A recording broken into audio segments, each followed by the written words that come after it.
S obzirom da želim da vam snimim Q&A, rekao, hajde malo da vam pokažem kako izgleda priprema. Donijela sam ove jastuke iz dnevnog boravka i imam svoju žutu haljinu. I sad ovdje namještam, rekao, hajde ubacim malo jastuke. Skijem čarape jer mi je vruće. Jer uvijek gledate kako izgleda sve kad je postavljeno, ali ne gledate pripremu. Uglavnom, to je to za današnji video. Trebam iza još ovaj jastuk. Mislim to dobro. Sad se ne vidi iza ovaj. Prošli put sam sjedla ovdje. Možda mogu ovako da se nasloni. Ajde. Hoćemo početi, ljudi moji. Hoćemo da počnemo. Sad malo ovako. Eto, tako izgleda priprema za snimanje jednog videa. Vruće. Pojačala sam klim. Više volim ovako kad snimam da imam ovdje ovaj kao. Možda se naslonim ovako. Ajde, dobro je. Eto ga. To je to, namislila sam se minut traje. Uglavnom, tako vam traje priprema za video. Današnji video imam pitanja. Danas ćemo to jest ja želim da odgovaram na vaša pitanja. Evo će se Lada, ako čujete neku buku. Molim.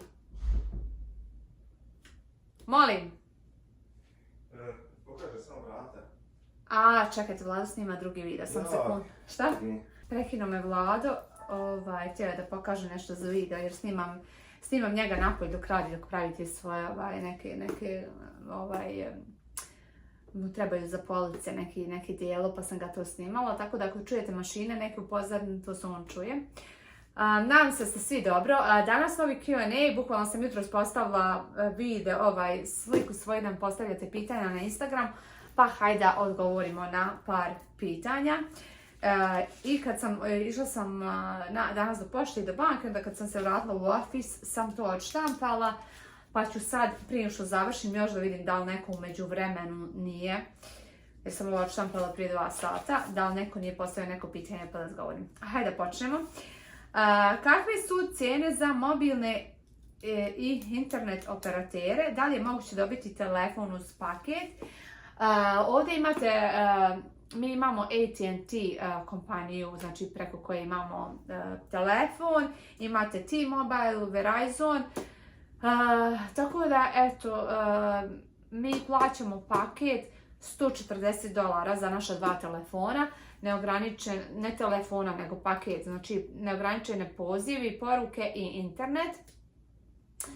Međutim, AT&T ove godine uveo taj isti paket, ali neka mala razlika za $90. Tako da sam ja pretprošle sedmice promijenila paket, tako da sad ćemo plaćati od sad pa nadalje $95-6 sa porezima za 2 plana. Telefone ne plaćamo jer sam uzeli smo, ovdje vam svaki par godina, to je svake godine vam nude da možete da promijenite, da uradite da vratite njima svoj stari telefon, a da vi u suštini dobijate najnoviji iPhone ili Samsung. Imaju stvarno dobre. Ja sam uzela iPhone, ja mislim da imam 13, sa kojim snimam sva ova videa. Stvarno je jednostavno sa telefonom snimati. Ja se divim youtuberima koji snimaju sa kamerom, jer to mnogo više vremena oduzma, uploaduju pa na kompjuter pa prebacu. Ovo je stvarno jednostavno i pogledajte, slika je super. Sad dobro, baš napolje nešto tmurno vrijeme, pa je onako malo mutnije, ali inače stvarno super su i slike i snimci. Što sam htjela da vam kažem? Tako da smo ja kad sam uzela ovaj telefon, možete da uzmete uz paket na rate. Ja sam plaćala ovaj telefon, on je oko $1000, plaćala sam ga po $20, nekoliko, koliko, 2-3 godine. A sad, na primjer, on je mene odavno otplaćen, mogu da odnesem i da uzmem najnoviji, vjerojatno je 17 sad najnoviji. I onda možda neku malu razliku da platite, ali iskreno ne trebam novi telefon, s ovim sam prezadovoljna. Tako da imaju razne. Ovdje Vlada je prije, mislim, 3 godine imao neki stari Samsung koji je, nemam pojma koliko, baš je star. I on je odnio taj stari telefon i dao njima i onda su njemu dali... Tad je bio Samsung S22, najnoviji model koji je tad bio. I on je morao samo da doplati još da 200, možda $300, a taj telefon Vladin je u to vrijeme koštao novo oko $1100-1200, tako da smo uradili tu zamjen i samo je morao nešto da malo doplati. Imaju stvarno super neke ponude, eto. tako da sam to odgovorila, a niko, ja mislim, kupuje za cash jer nema potrebe, zato što lako možete da uzmete tako uz paket pa kao na rati, onda to i neka ne osjetite. I naravno čim izađe novi telefon, ova stara verzija odmah pada. Evo sad čujete Vlad kako sječe. Sljedeće pitanje. Koliko često djeca idu kod pedijatra na kontrole? Čim se beba rodi, oni vam preporučuju tipa da idete vi ne možete napustiti porodilište bez zakazanog termina kod pedijatra. Znači morate da kažete doktoru porodilištu kad vas otpuštaju, kad dobijate otpusnu list, imam zakazano tipa preko sutra u to vrijeme. Ja znam, sa Leonom sam izašla u ponedjeljak iz porodilišta i već sam u srijedu, znači nakon 2 dana otišla na prvu kontrolu s mladom, nisam normalna, porodila sam se petkom, a srijedom, znači 5 dana nakon porođaja mi smo nju odveli budale. Jer stvarno, kad ste po prvi put mama, toliko dobro, i tad nismo se mi toliko striktno držali svih nekih pravila i da smo bili nešto preplašeni, ali opet kao prvo dijete, ajde, ako on kažu kao da moramo da odvedemo nakon 2 dana kad izađemo iz porodilišta na kontrolu, mi ćemo odvesti jer ne znam, zato što nisam znala šta sve rade, koje su procedure, dok sa Simonom je totalno drugačije sa drugom bebom. Mi smo nju odveli, po mom mišljenju to mi je bila velika greška što smo otišli zato što sam se ja porodila na carski rez i nama je put trajao nekih 20 minuta od kuće do pedijatra i samo to treskanje auto, znači svaki put vas zaboli rana, 5. dan, ja operisana idem i tamo kod pedijatra. Onda vi dođete tamo pa uđete pa dok ona pregleda bebu, pa ovo, pa ono, znači ostanete vi najmanje pola sata, nije vam ni do čega kamoli da budete tamo.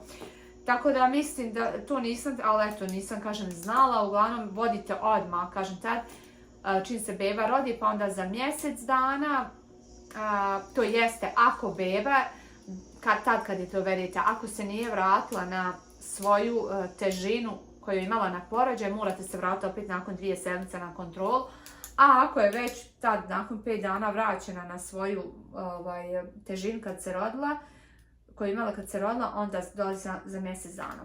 Znači mjesec dana pa 2 mjeseca, onda sa 4 mjeseca, sa 6 mjeseci, sa 9 mjeseci, sa 12 mjeseci, 15 mjeseci, 18 mjeseci, 2 godine, 2,5 godine, 3 godine i Leona sad sljedeću kontrolu će da ima sa 4 godine. Za ovu kontrolu na 3 godine sam je vodila čisto eto kao zato što vam je to, te su sve kontrole redovne kad vodite kod doktora besplatne, to je sve osiguranje pokriva, pa kao odvela sam je i imala je malo ekcem tu dole na nogama, pa sam isto htjela da pitam doktorcu, a hvala Bogu to je sad joj nestalo, super, je to je bilo prošlo ljeto. Ali nisam imala potrebe da vodim. Mislim, ona je pregleda pluća, uši, grlo, nos, priča sa njom da vidi kako ona priča i to. I imate prije termina, dobijete milion pitanja na koje treba da odgovorite. U suštini to je to.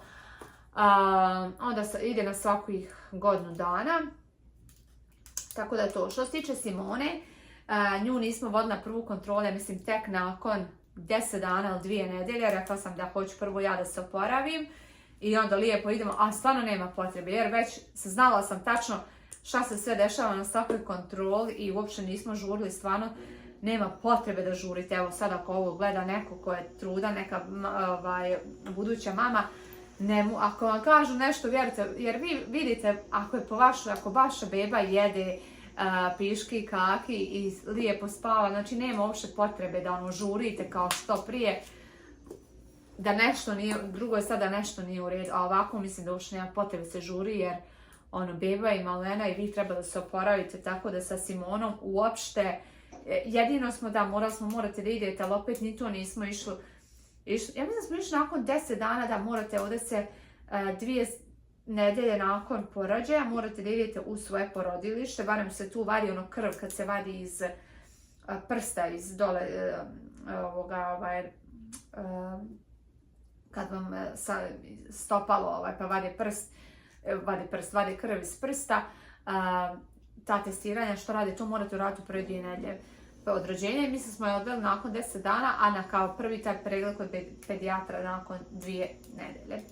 eto, to je to. Idemo, pa ja neću dugo do preko sutra, sad ću malo brzo. Kako se sekice slažu i malo ljubomore, među njima puno ljubavi šaljemo sekicama. Hvala, puno draga. I hvala svima koji nam svakodnevno šaljete poruke za Simonu i za Leonu. Hvala vam puno. Pa slažu se kako kad. Nekad se vole najviše na svijet, nekad kao pas i mačka. Ja kažem, evo čekam samo Simona malo da poraste, pa da može i ona onako da bude još čvršća i ono da... Leona je... ona je stvarno nju onako, sad kad smo išli neki dan pa smo pored vode šetala, ona se toliko brine za nju, ne, pas da Simona ne upadne u vodu, pa je grli, pa je ljubi, a onda nekad dođe, pa je samo kad Simona trči, ona samo dođe ovako rukom i gurne i Simona padne, ono kao u hodu, i onda se tako posvađaju sad, pošto već i ona imaju, najviše se svađaju oko igračaka, zato što čim Simona nešto uzme, Leona dolazi, ne svaki put, ali ako ona nešto uzme, Leona dođe i uzme nju iz ruke. Ako Simona uzmeš nešto iz ruke, to je za nju kraj svijeta. Znači ona plače i dođe i legne, znači toliko je to teško padne. Tako da tad, onda isto kad ona hoće nešto od Leone, onda Leona njoj ne da, pa plače jedna, pa plače druga. Leona nekad kad počne da galami ili nešto, Simona to ne voli. Ona se preplaši kad je galama ili tako nešto i onda mi joj kažemo, nemoj da galamiš pred njom ili da vrištiš zato što se Seka plaši. Simona je onako više nježnija, ali ona je, iako ja ne mogu, mislim i ne snimam naravno i kad je Leona ljuta ili nešto tako, te neke momente, ona je sad u tom periodu, znači ima 3 godine kad je sve živo zanima, kad testira vaše strpljenje, kad vi trebate imati strpljenja, i kad ga više nemate, morate imati strpljenja i nekad je stvarno teško i izazovno. Ona je toliko ljubomora i aktivna, ona nestaje. Evo kad bio sad tu i Vladi, mama i tata i moja mama i tata, bio su u fazonu. Odakle je tolika energija. Ona kad dođe kući, ona je se naspavala u vrtić i onda skače po kreti. I onda stoji, ako možeš pričati, bare moram malo da se skoči, ne može ona mirno da sjedi, tu nema mira nikad. Nek je živa i zdrava, ali ne miruje apsolutno nikad. I voli tako te igre da je bacaš, da je golicaš i to, onda ona skoči na tebe i to.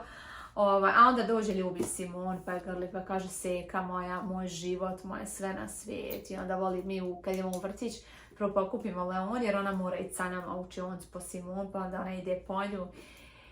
I tako, eto, uveče najviše voli da prije spavanja da trče gore na spratu i eto, kažem, kako kad, djeca ko djeca, što bi se rekla, najviše se svađaju oko igračaka, eto.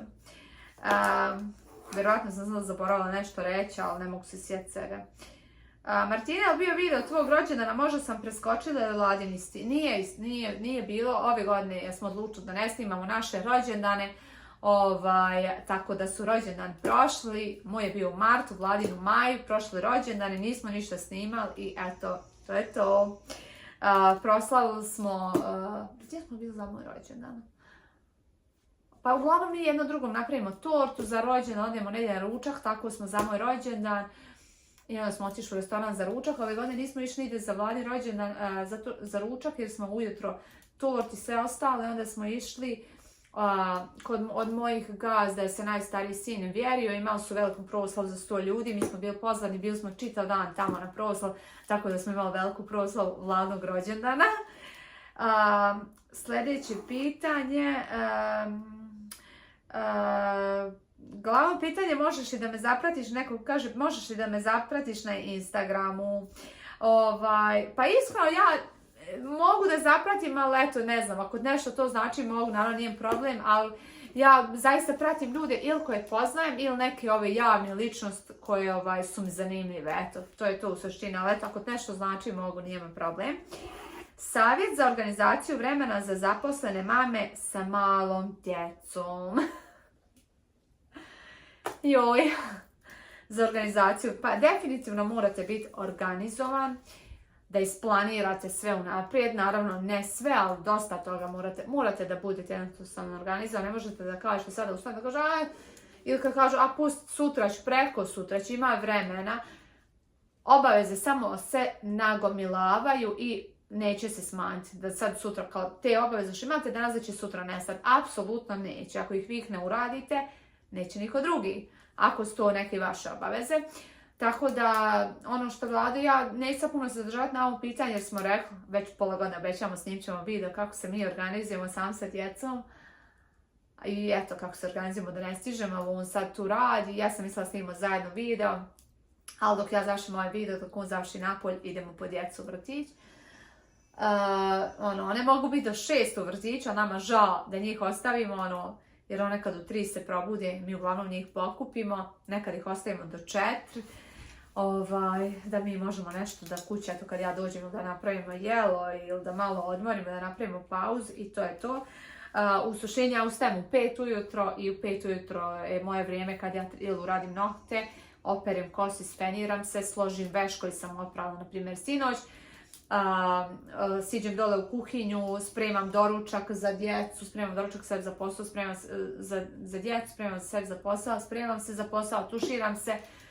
Imam sad traku za trčanje, svako jutro trčim, tako da nema recepta, sve zavisi kakav je vaš posao. Ja radim od 7 do 3 i dođem kući svaki dan, pošto mi je posao 3 minuta od kuće, dođem kući svaki dan na sat vremena. Na pauzi, kad dođem kući, ja vjerujte, ne znam, zadnji put. Ja sam prije 3 sedmice, to sve zavisi od tog mjeseca, znači u kom ste stadiju što se tiče vašeg ciklusa. Kad dođe vrijeme da nemate energije, onda ako dođem kući nekad čak i odspavam pola sata se, ali rijetko kad uglavnom ja dođem kući, gledam šta prvo da složim veš, jer uvijek tu ima veša dječje garderobe, oblače ovo, oblače ono, ili da pripremim. Često puta pripremim sve za večeru i onda ili stavim onaj kao šerpu gdje se to kao polako krčka napolje, uključim u struju, to može satima da se krčka na što bi se rekao tihoj vatri na niskoj temperaturi. Operem suđe ili obrišem suđe, izvadim suđe iz sudopere, svašto nešto, tako da, ali to je kažem moj slučaj, živim blizu. I onda kažem isto, kad dođu one kući, rekao šta da možemo uraditi i onda šta ostane za taj dan, onda kad one legnu. Kad one legnu mi smo više imamo 0 energije, ali iskreno nemam nikakve. Jednostavno mislim da, po mom mišljenju, odlaganje obaveza, dobro nekad naravno, ali ako svaki dan odlažete, ja imam stvari koje odlažem koje mi nisu prioritet, kao na primjer, koju trebam Simonu knjigu, imam i za Simoni izdala neradosnicane knjige od 1. do 7. godine. Za Simonu sam popunila do 6. mjeseca. To nije prioritet, ali evo planiram jedan dan sad da hoću uzmem sebi slobodan dan na poslu, jer imam još slobodnih dana da iskoristim sad jer evo u trenutku dok vi gledate, ne znam kad će izaći ovaj video, 12. juna će da bude punih 9 godina od kako radim u mojoj firmi, onda već mi počinje novi godišnji. Tako da, ako ne iskoristim sve, ne moram da iskoristim, onda će mi moje gazde da plate te neiskorišćene dane. Pa hoću sam jedan dan čisto da završim tako te neke sitne stvarčice, na primjer tako to i malo da budem sama sa sobom, jer ja sam zaista rijetko kad sama. Vlado, on radi sam, on je od ujutro dok ne dođe kući sam sa sobom, sa svojim mislima, dok ja nisam, ja sam na poslu sa svojim kolegama i kad dođem kući, ja sam sama ujutro to neko vrijeme od 5 do pola 7 i onda oko 6:20, pola 7 budim njih, spremam djeci, tako dalje. Eto, ne mogu ja sporo pričati, ne mogu sporo kratko da objasnim, da odgovorim na pitanje. Gdje vidiš sebe za 5 godina, ko je stroži roditelj ti ili Vlada? Gdje vidim sebe? Pa, ne znam da se misli kao na mjesto ili kako vidim sebe. Da li ćemo biti u Teksasu, na nekom drugom kontinentu, nekom drugom stateu, na nekom drugom gradu. To se nikad ne zna, ovdje se stvar mogu promijeniti preko noći. Ali vidim sebe, eto da sam, ako Bog da što se tiče posla, i dalje zadovoljna sa svojim poslom, da i dalje snimam za YouTube jer stvarno volim ovo da radim. I uživam u ovom i nikad nisam mislila da jer znam koliko mi je trebalo da počnem, koliko si imala tremu i kao da li da počnem, kako, šta, kao sad mene neko tu gleda i sad će da komentariše, ali toliko mislim da ovo mnogo, znači kad se upustite u ovo i onako, vi se možete opustiti i baš kažem uživam, volim ovo. Također što se tiče mog posla gdje radim u firmi, da smo svi živi, zdravi, da su curce, djeca, da su one što tiče njih srećne, zadovoljne i eto, to u suštini da smo mi, i mislim i svi ljudi, ali naravno moja porodica, naši roditelji, braće, sestre, ostali svi da smo živi, zdravi, eto da ako Bog da češće idemo za Srbiju, za Bosnu i to je to, eto. Da je Vladin biznis uspješan što se tiče njegovih garderobera i ne znam, kaže, nema stvarno ništa puno. Ja mislim da su moja i Vladina najveća želja ostvarena da imamo djecu i eto sad samo da Bože zdravlja ostalo sve. Kad si zdrav, ja kažem čovjek može sve, ali kad nema zdravlja onda samo te želja da ozdraviš. Sljedeće pitanje. Pozdrav za sve, pozdrav, gdje bi voljeli da živite da nije Teksas, koji state vam se dopada? Pa mi smo prije odgovarali na ovo, ali iskreno, ne možete baš na ovo da odgovorite tačno, sad je zato što ja sam živjela u Washingtonu stateu i tamo dok sam bila nikad nisam imala želju da ostanem ovdje u Americi. Međutim, tamo je klima savršena. Tamo je klima, stvarno super. Teksas je zaista najveća mana Teksasova vrelina. Katastrofa. Jako je teško živjeti tokom ljeta. I onda je bilo super da ljet možemo da odemo, na primjer, od juna do oktobra, da ne živimo u Teksas, jer do oktobra stvarno je pakleno. Ali ne znam, eto, Colorado. Bili smo u Coloradu, mnogo mi se sviđa, i meni Vlad Colorado, ali opet i tamo su hladne zime, tako da eto, reći ću Colorado, taj dio tamo, Breckenridge, mislim se zove da, oko Denvera i to, eto. Colorado ću reći. Živjela sam u New Yorku, ne bi nikad živjela u New Yorku, ne sviđa mi se tamo. Bila sam i u Chicago, Chicago je lijep, ali mislim da ne bi volila, ne bi se meni svidjelo nekako da živim tamo. Da li biste se kao porodica mogli zamisliti na Balkanu u trenutnom sistemu? Iskreno ne znam, ovo ću ostati samo da vidim Vlado, pošto sam postavila Q&A i za Vladu da mu pišete pitanja, pa pošto pitate kao, evo, ostavit ću Vlada odgovori na ova dva pitanja isto. Ok.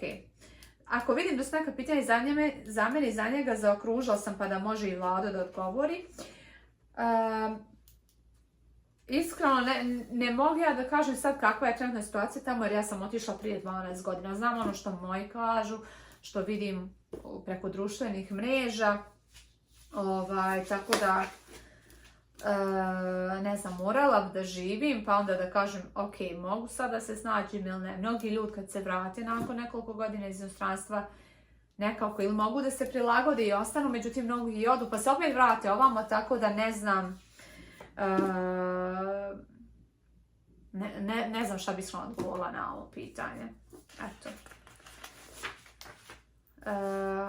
Ali nekako znam kad odem tamo, tamo je zaista mnogo nekako manje tih obaveza. Ja kad odem tamo, ja isključim mozak od svega ovdje, jer ovdje konstantno moram biti dostupna na telefonu. Sad, da li da zovem osiguranje za kuću, da li da zovem zubara, da li da zovem ovu, da li da zovem banka. Ima mnogo više tih nekih stvari, kreditna istorija, sve to što kod nas tamo i ne postoji, a ovdje, na primjer, ima. Na primjer, ja tamo nisam imala nikad kuću, ovdje imam kuću, imam milion obaveza oko kuće, znači tako da eto, osiguranje za auto i svašta nešto, onda tamo kad odem nekako je baš da kažem, mirna glava, ne razmišljam o tim nekim stvarima. Haj, Miko! Haj. Jesi završio? Nisam, ali ja neću više da radim. Kaže, nisam, ali ja neću više da radim. Ne mogu. Jesi crko? Crko, to je to. Crko konj. Crko konj, dobro. A ima li još nešto da trebate snimiti ili ne? Što si ne snimala? Možeš sad ići da ne snimaš kako stuširam. Ideš stuširaš, ajde. Pa dobro, sad evo, već sad još malo trebamo ići po djetu. Možeš vidjeti na koliko je klima, ja ću ovdje da umrem. Stav na 72. Ali ovdje je pakao. Pa, znaš ti kako hladno ovdje? A zato ovdje, ova soba je sunčana, pa uvijek ovdje je uvijek toplije u ovoj sobi. Sljedeće pitanje. Jeste li se ikada susretala sa nepotrebnim komentarima svoje obitelji?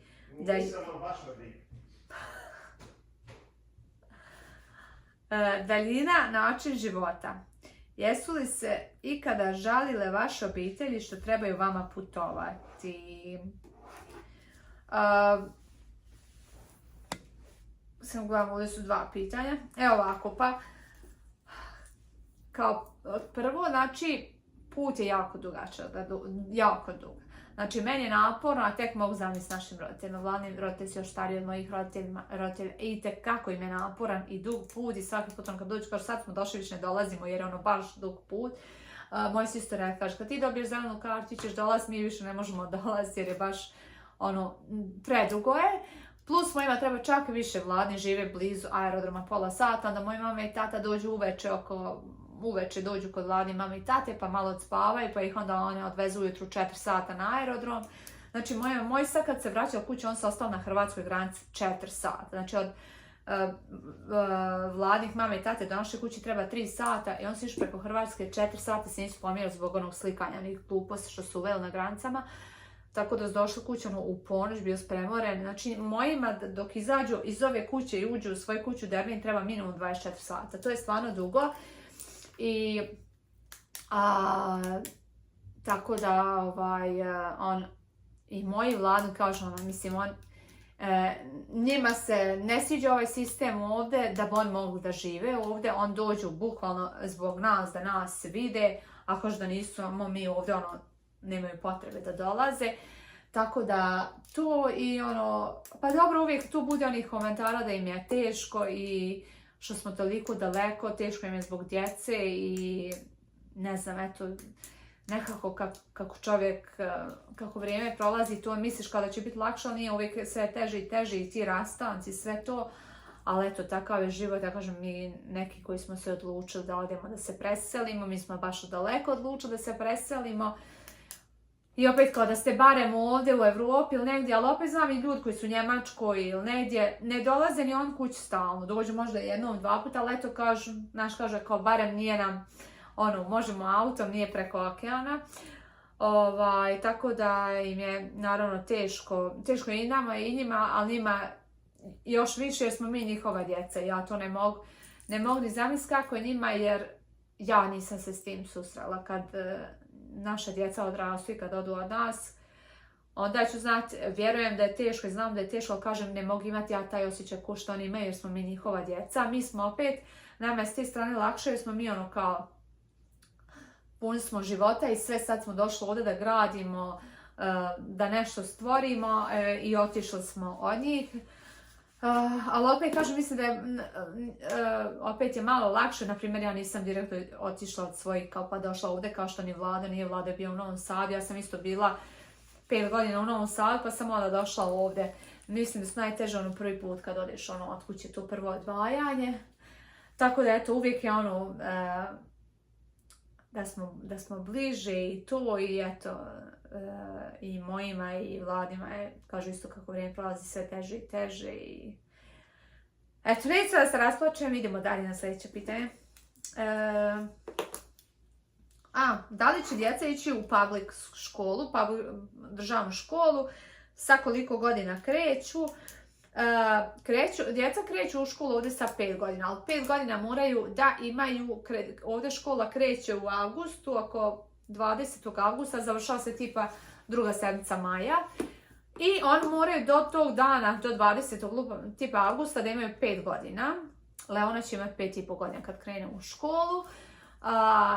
To je kao predškolsko, a prvi razred je onda kao sa 6 godina. U tom predškolskom ništa više se igraju, malo nešto uče, ali mislim, tek je sljedeća godina posle toga prvi razred. 28 minuta, ljudi moji već pričam. Ovdje imate 3 opcije da vam dijete ide u privatnu državnu školu i da ga vi od kuće učite. Možete vi da od kuće kao majka, otac ili neki kogod da uči vaše dijete. Čak Teksas ne zahtijeva ni da vi prikazujete ocjene koje vi samo učite svoje dijete, skinete sa interneta šta treba da učite, testirate ga, pripremate ga za fakultet. Zašto mnogo, na primjer, naše komšije to rade? Zato što imaju djecu, kažu, djeca su stvarno djeca, pogotovo ako idu sa busom u školu, on ne dođu kući do 4-5, to je jako kasno. I oni oboje rade od kuće, on kažu hoćemo da su djeca više sa nama, da ne budu toliko dugo u školu i da ih kao mi učimo ono što mi mislimo da treba, neke stvari. I naravno zbog bezbjednost, svjedoci smo svašta dešava. Dobro, ovdje je kod nas dosta mirnije jer je ovo onako bezbjednije mjesto, ali stvarno u nekim školama šta se može desiti. Ali opet djeca, kad učite djecu od kuće, onda nemaju taj socijalni život, moraju da se djeca... Škola nije samo škola kao da učiš, nego tu se stiču i razne druge stvari, znači socijalizacija, kako će djeca da reaguju, da se ponašaju u određenim situacijama, problemima, timski rad, tako da je to sve bitno. Ali će ići ova škola gdje mi živimo 10 minuta, da znači je jako dobra škola i mnogi porodice se sele ovdje u naše naselje baš zbog škole, čak ljudi iz drugih država doseljavaju. Privatna škola opet je u smislu je bolja jer su manji časov, manje su grupe, manje ima on kao učenika i veća je ta bezbjednost, ja mislim na ulaze imate velike kontrole i sve to. Međutim, te su većinom tih škola, one su vezane za katoličku crkvu, znači tu djeca imaju i crkvu i jednom sedmično idu u crkvu da se mole Bogu na službu, tako da nema nam to kako se zove, poente da djeca naše idu u katoličku crkvu i u katoličku školu. Imaju neke koje nisu, mislim, vezane za crkvu, za religiju, ali ove koje su bolje su uglavnom, koje mi znamo, koje su kod nas su katoličke škole, znači imate i što je jako lijepo, to mi se stvarno sviđa ovdje jer djeca idu na službu i uče svašta nešto, tako da i taj dan kad se ide u crkvu moraju dječaci da obuku košulje, kravate i pantalone i to je onako baš nešto lijepo. Tako da će ići u državnu školu. Eto, to je to. Da li je vaše nasilje mirno? Mislim na strah biti sam u kući. Veoma mirno. Jesi rekao Miko nešto? Jesi rekao nešto? Da li je mirno? Jesam. Zaista je mirno i mislim da nikad stvarno nismo imali nekih problema. Ja ujutro, znate da sam sad kad imam traku ne idem napolje, ali sam išla i trčim napolje u 5 sati kad je mrak. Stvarno nismo imali nikad nikakvih problema. Tu izađemo i uveče kad je mrak, stvarno je mirno i osjećam se onako baš bezbjedno ovdje. Koja je razlika između tebe i sestre? Ja sam rođena, znači ona je rođena 2 godine i 3 mjeseca. Bože, ona je rođena. Ja sam rođena 2 godine i 3, kao po godinama 3 godine, ali ako ćemo tačno da bude, onda 2 godine i 9 mjeseci. Ona je rođena u decembru, ja sam u martu, tako da ja sam 89, ona 86. godište. Da li si znala od početka da želiš ekonomiju da studiraš?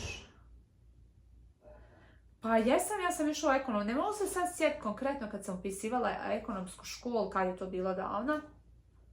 Ali s obzirom da sam išla u ekonomsku školu, ja sam zavolila računovodstvo, obožavala sam računovodstvo, financije i logično mi je bilo nekako, htjela sam da nastavim da studiram ekonomiju, menadžment, financije, marketing i sve to i da danas to radim, time se bavim i evo sve nekako je menadžment, marketing, tako da eto nekako baš volim brojeve, uživam u tome. Sa koliko godina si položila vozački? Sa 18 i onda sa 25, 6 ovdje. Pošto kad dođete ovdje opet morate da polažete vozački, to mi je bilo tako zanimljivo. Kad sam ušla sa instruktorom, sa tom komisijom bio jedan čovjek, kaže meni, rekao, imam toliko tremu, rekao sad drugi put kao polažem vozački, ali morate da položite i ovdje kad dođete, ali kad sam kućana imala sam 18 i prvi put sam pala sam prvi put. I stvarno je tokom odrastanja bitno da naučite kad se tako susrećete sa tim svojim neuspjesima. Ja se sjećam, to je meni toliko teško palo, što sam ja pala, što nisam iz prvog položila, ali pala sam zato što sam krenula, išla sam na brdo i da krenem pod ručnom i ugasim se auto i to je automatski nis prošlo i znam, tada je to bilo baš teško. Inače, kod nas je tamo preskupo polaganje, ovdje je to jako jeftino. Ne mogu sad tačno se sjetiti, ali ovdje baš. Ovdje da izvadite vozačku dozvolu košta $30. Miko, ćeš donijeti, molim te, malo vode da ne prekidam video? Nam doneseš malo vode da ne prekidam video jer priča kao navijena. A tek sam, mislila sam da sam na prvoj strani, nisam. Završavam drugu i sad treću stranu. Čime se baviš, šta radiš na poslu? Radim u jednoj firmi u računovodstvu i financijama. Tako da sve što se tiče financije i računovodstva, to je to. To mi je jedan posao. Onda snimam ovdje za YouTube. Onda ugovaram Vladu poslove, zajedno s njim radim to što se tiče njega. Ja uglavnom radim taj dio radim te fakture i pripremam to plaćanje i mozak operacije, što bi se reklo. Vlada je na teren i dogovaram sa kada se jave ljudi. Hvala Miko. Ako treba nekog da nazovem, da odgovorim na poruku, ja to uglavnom radim. Zato što sam ja konstantno na telefon je pri ruci, dok Vlada ako radi, onda ne koristi telefon jer meni je lakše na poslu uvijek tu telefon. Tako da eto, to je to. Ja sam njegov PR. Njegov menadžer koji ugovara poslove. Kakve su cijene? To sam odgovorila i to se prebacila na ovu. I imamo još jedan. To sam odgovorila. Zanima nas i tamo koliko pričaju o estetskim procedurama kao u Srbiji. Sad, ja ne znam koliko se priča o estetskim procedurama u Srbiji, ali ono što me ovdje na društvenim mrežama je da je to baš sad popularno. I ja nemam ništa protiv toga. Iskreno danas, kad vidim kako djevojke, žene izgledaju, da možete sebe da uljepšate, da izgledate lijepo, zdravo, meni je to sve u redu, ja to sve podržavam. I sve se to sviđa dok je u nekim granicama normale, ali vidim da ima nekih djevojaka koje baš pretjeraju, promijene izgled lice, izoperišu, da imaju totalno drugačije. Ja mislim se, da sam nju vidjela, totalno druga žena, neke poznate ličnosti, sad ne mogu da prepoznam kad se izoperišu. Ali opet kažem, ja nemam ništa protiv toga, podržavam i ko je srećan, zadovoljan, ako njemu dobro ime. Tako da nemam ništa protiv toga. Ali ne znam sad kao koliko se priča ovdje, pa ne priča se nešto puno, eto. Sad da sam prijela da ovdje, mislim da je kod nas više, kod nas su žene uvijek moraju izgledati tip top i sve. Ovdje znate kako u Americi, mogu da idu u pidžamama i to, ali imate i oni koji naravno rade i botoks i grudi i Tu jedna moja komšica je išla skoro sad na operaciju, htjela je posle porođaja, ostaje stomak i... Miko, šta se to čuje? Imaću copyright. Vlada pusti TV pa će imat copyright ako pusti sad muziku nešto. I ona je išla da to operiše, na primjer, da poskida to salo i to, eto, to što znam nju, a ovo drugog ne znam nikoga. Kako je Simon u vrtići? Simon je super u vrtić i ima jednu novu tet koja je toliko, mislim ona ima možda 20 godina, toliko je slatka, simpatična i onako je tako je zabavna, baš onako rođena da radi sa djecom. Ja kad god mi dođemo, ona gledamo kroz prozor, ona nju nešto tu kad je sa njom animira. Prekuće smo došla, ona s njom ovako kao pika-bu, pa Simona stavi ruke, ali kad god sam došla, kaže, ona je toliko divna, ona kao uvijek kako je dobra i da stvarno super, da je zadovoljna sa njom. Tako da se Simona, hvala Bogu, super snašla, ne plače, Vlado njih ujutro vodi u vrtić jer ja odlazim u 5 do 7, a Vlado tek njih vodi oko 8, pola 9, zavisi kad mu treba da krene. Međutim, ako se nekad desi da ja odvedem, onda će da zaplači kad je majka ostavlja jer je mama tu pa zato. Ali ja uvijek kad krećem, ona mene isprati ili ona me isprati, ona mene mašu. Tako da je stvarno super, hvala Bogu i toliko me tu svaki roditelj se optereti kako će biti. I stvarno nemamo problema što se tiče vrtića. Mislili smo sad kad će biti naš mama i tata, naš roditelj, pošto su dosta vremena bile kući sa njima, pa onda kad ne idu dugo u vrtić, ali ova gazdarca kad je bila tamo kažena kao ja sam baš išla nekoliko puta kao u učionicu danas da provjerim Simon jer nije bila kao skoro 2 sedmice, kao ona je bila super, nije uopšte plakala ni ništa, eto. Tako da je Simona stvarno super i Simona sad još za mjesec dana prelazi u drugu grupu. Jer ovdje su grupe napravljene do godinu dana, pa od 12 mjeseci do 18, pa od 18 do 24 mjeseca. I Leona prelazi u sljedeću grupu kad napuni 4 godine. I onda prelazi u drugu učionicu i oni idu kod nove tete. Jer svaka teta je obučena i zadužena da radi sa djecom u tom uzrastu. Znači ako ima djecu koja imaju od 18 mjeseci do 24 mjeseca, ona je obučena da radi sa tom djecom. Tako da Simona prelazi uskoro u novu grupu.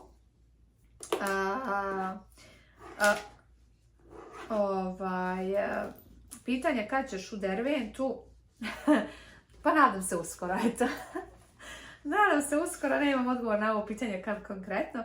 I ovo se neko pitao, potuku li se curice ikad i kako to rešavaš? Kažem opet, Simona je još malena, ali nekad ona samo kad je Leona iznervira, kad je uzme nešto, dođe, udari je po leđima ili počupa za kosu, a meni iskreno bude nekad tako drago, zato što, rekao, ajde malo i ti nju, zato što Leona tako nekad kad dođe, Leona je starija, rekao Simona, rekao malo i ti porasteš da možeš ti nju. A mislim da će biti tek sad zanimljivo kad još Simona poraste, pa kad počnu baš da se tuku. Kako ćemo rješavati, vidjet ćemo. Uglavnom, sigurna sam da će se tući, bit će i toga i ali mene iskreno kad se one tako tuku i svađaju, ja bi najradije da se smijem jer meni to toliko smiješno jer su one toliko slatke, a u tim momentima morate da budete da ih vaspitavate i da ne možete da se smijete, jer ako se smijete onda djece kao ti to odobravaš što ja radim, a naravno ne možete to da odobravate, ali pošto sam pogotovo Simona ako nju udari ili počupa, ja sve umirem od smijeha. Nekad čak ne mogu da se suzdržim, ali gledam 90% slučajeva da se ne smijem jer je Simona toliko malena i sad kada dođe kad je Leona iznervira pa je počupa, eto. Daj sad da im da li imaš pitanja na Instagram pa se vraćamo. Vraćamo se. Evo sad sam pogledala na story, još jedno pitanje je stiglo, da li planiramo Leonu upisivati na neke aktivnosti. Baš me moj kolega jučer poslao, pošto on ima unuku koja ima starije 2 godine od Leone, ili 3. I onda mi uvijek tako pričamo, pošto ona živi isto tu blizu, nekih 10 minuta od nas, kada ona ide na neke aktivnosti, baš mi jučer poslao kao da ima da se upišu djeca za fudbal od septembra, ali mislim da nećemo upisati zato što njima stvarno ljudima koji su ovdje rođeni ne smeta ništa da djeca budu napolje na 40 stepeni da igraju fudbal, ali ja stvarno ne mogu da idem napolje na fudbalski teren, da sjedim sat vremena dok dijete ima trening, da mi neko plati. Eto, ako ćete iskreno, ni Vlada, pogotovo Vlada, znači ja možda neka, ali Vlada nemaš. Tako da te neke aktivnosti koje su na polju preko ljeta ne, išli smo da isproba gimnastiku i to je se baš svidjelo. Čekali smo kao da napuni 3 godine, barem, ili možda sad ne znam kad ćemo pisati, ali definitivno je trebamo na nešto upisati, jer ona je puna energije, a sad ljet ne može napolje da ide da trči ili ne znam ja na trambolinu, može ujutro rano, ali ona kad dođe posle vrtića kući ne može napolje, jedno možemo na bazen. Jučer smo išli na bazen i bazen je super, na bazenu skače i sve to, ali ako je upišemo, to će biti jedna aktivnost jednom nedeljno, jer apsolutno nam ne pada na pamet da upisujemo na 2-3 aktivnosti za dijete svaki dan, treba imati da ima obaveze kad jer uglavnom ljudi ovdje upisuju djecu na 2-3 aktivnosti. I onda dijete nema nikad pauze. Tako da, možda upišemo na gimnastiku, vodili smo na probni čas prije par sedmica i instruktorka je bila oduševljena. Rekla je kao, ja nam ovdje vjerujem da ona kao, kada ona puni 4 godine. Kažem ja, to je bilo prije 2 mjeseca, kad su bili moja mama i tata smo je vodili u martu, da. Pa rekao, tek je sad napunila, rekao, prije mjesec dana, 3 godine, kao ona, kao baš, kao super i sve sluša, ono, kao baš sam iznenađena, ono, za taj uzrast, tako da, i njoj se baš svidjela gimnastika. To, vodili smo je na probni čas plesa, kao balet i sve ostalo, međutim, nismo otišli zato što mi smo je doveli tamo i žena rekla, ok, kao vi ostavite nju i čekate, kao, idite tu sjetne. I ona je se tada uplašila jer ne zna nikog, počela je da plače i jer ne možete vi kao roditelj kao da budete unutra. Ovdje na gimnastici možete kao, i svuda možete, ali tamo kao ne može. I ona kao bit će ona ok, prestat će plakati. Mi nismo htjeli da forsiramo jer ona trebaju prvo da nas puste prvi čas, barem da budemo s njom. Uglavnom nisu i ona nije mogla ni da proba. Međutim, hoću sad da vidim, ovdje ima grčka crkva, pa oni imaju grčki festival u oktobru i onda djeca imaju folklor i zvala sam. Rekao da je upišemo, prošle godine već bilo kasno jer smo negdje početkom oktobra i on kaže do tog festivala traje folklor i onda više nema. Da sam neki dan zvala i kao to bude sad, moram baš nazvat da pitam pa da upišemo da ide barem 3 mjeseca na folklor. To je svake subote ujutru 10, znači u grčkoj crkvi i igraju folklor. I onda kao u oktobru bude festival pa da nastupa, jer ona obožava i folklor i da igra, tako da mislim da će joj se to baš svidjeti. Ima i folklor u našoj crkvi, ali je 2 sata odavde i baš nam je teško da se iskombinujemo. To je 2 sata bez gužva, ali uvijek je gužva i onda nam treba čitav dan da odemo tamo i da se vratimo, tako da planiramo da je vodimo na taj grčki folklor da ide. Šta još? Mislim da je to. Eto ga. Video skoro sat vremena traje. Izvinite ljudi moji. Baško je ostao do kraja. S obzirom da nosim žutu haljinu, ostavite mi jedno sunce da znam da ste odgledali do kraja. Ili ako ne možete da pronađite sunce, napišite odgledali smo do kraja. Hvala vam svima koji ste bili sa mnom ovih skoro sat vremena. I ako imate neko pitanje, pišite pa ćemo odgovoriti u sljedećem Q&A, a već za par dana vam stiže Q&A sa Vladom, pa će onda vam da odgovore na neka od pitanja koje ste mu postavljali na Instagram. Ili ako hoćete, pišite i ovdje ispod pitanja za njega, pa možemo ubaciti u taj video da vam on odgovori. Ljubim vas, ćao! Naravno da još nije kraj. Pitanje koje ste postavili vezano za to da bi mogla se naviknem na naš sistem tamo. Sjetila sam se sad dok sam editovala da je mislim to najbitnije, da bi mi bilo najteže da se naviknem na to da je nekako teže doći do određenog dokumenta, da vam uvijek fali taj jedan papir i da nekako je neke stvari teže odraditi jer se ne mogu odraditi online. Ovdje većinu toga možete da odradite online. Sve nekako ide brzo, ako odete u banku ne morate izlaziti iz auta, imate onaj kao drive-thru da samo stanete, tako da su mnoge stvari ovdje zaista jednostavne i brze i ja mislim da sam se baš nekako na to navikla i to bi mi i nekako ta neljubaznost kad odem u banku ili negdje kod nas tamo, mene to jako smetam zato što sam ovdje navikla, iako je ovdje naravno Amerikanci poznat po tome da imaju tu, da kažem, većina njih ima tu kao jednostavno takva je kultura da su kao ljubazni, svima se smiju i kad im nije dan i kad nisu raspoloženi, ali tako ako od nas neko kako je neko neraspoložen, on će svašta i da kaže, vi uvijek morate u fazonu da ćutite, tako da mislim da mi bilo u tom, ali najviše oko tih nekih stvari, jer ja sam osoba koja voli kad hoćeš da odradim, a kod nas tamo mislim da je mnoge stvari potrebno je vrijeme i strpljenje, dosta živaca da imate da bi odradili neke stvari. Isto, vidite, sjetila sam se sad dok sam editovala, ono od čega sam se odvikla jeste da ovdje mogu bez šminke, mogu nesređeno u pidžam da odim u prodavnicu, a kod nas je tamo opet morate uvijek da ste sređeni i uvijek će kao svako će nešto da kažete, jednostavno kod nas tamo se itekako neko će vas gledat, komentarisat će vas i vaš život, dok ovdje je totalno to drugačije, ovdje briga ih za vas, ne komentarišu vas i ne zanima ih vaš život, tako da eto ga, tu su neke, sad su pale na pamet te stvari dok editujem ovaj video, nadam se da ćemo ovdje stvarno završiti Ćao, ljubim vas. Vidimo se. Aha.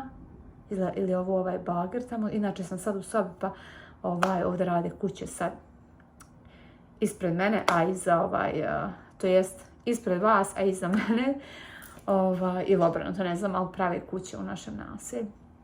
Eto, to su neke stvari kojih sam se mogla sad sjetiti. I pogotovo, ja mislim, što nema Amazona. Amazon je nešto, mi smo svi ovdje naučeni na Amazon i znači ja naručim danas, meni sutra stigne sa Amazona, opet tamo nema Amazona i ako hoćeš nešto da naručim, ovdje je jako jednostavno. Da, isto ono što je ovdje super je što možete sve da vratite. Čak i ako nešto iskoristite, otvorite, a ne sviđa vam se, može da vratite. A kod nas tamo ne možete, tako da mislim da mi to baš teško isto palo, što ne mogla mnoge stvari da vratim, a htjela bi da vratim ili što nešto neće stići brzo, a htjela brzo da stigne, eto, par nekih stvarčica. Ćao, ljubim vas.